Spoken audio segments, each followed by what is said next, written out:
Accompagner les marins en mer lors du Vendée Globe, les soigner et leur apporter des conseils médicaux à distance, c'est le rôle de Laure Jacolot, médecin du sport et urgentiste, qui pilote le staff médical mis en place par l'organisation de la course. Le Vendée Globe, c'est une course sans assistance, mais pas sans assistance médicale.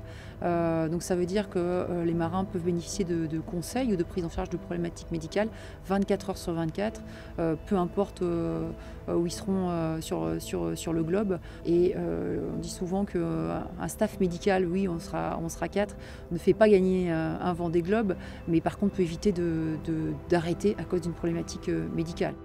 Des stages de formation sont obligatoires pour tous les marins avant la course.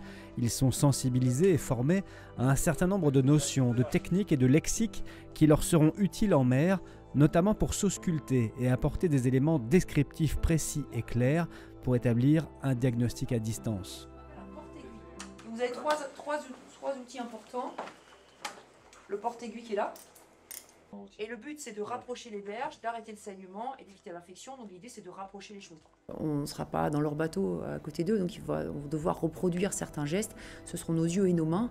Et donc c'est vraiment fondamental qu'ils puissent faire des gestes. Il s'agit pour les concurrents de se soigner et bien sûr de réaliser des gestes indispensables en urgence comme stopper une hémorragie, recoudre une plaie, soulager une douleur de fracture ou une déshydratation.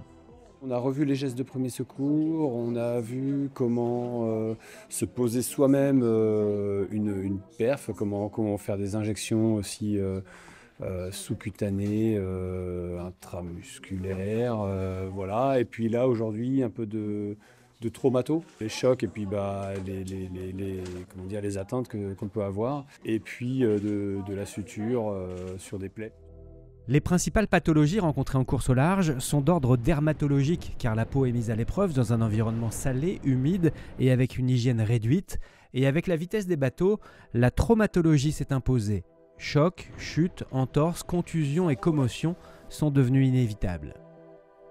On s'est rendu compte que la pathologie évolue, qu'il y a des lésions plus sévères maintenant, dues évidemment aux vitesses du bateau, aux cinétiques lésionnelles qui sont plus importantes, au mouvement des IMOCA, notamment des foilers, qui entraînent beaucoup de décélération. Et la décélération génère de la pathologie traumatologique. Et notamment, c'est l'occasion de discuter avec eux des commotions cérébrales et des traumatismes crâniens qu'on a maintenant à gérer sur chaque course.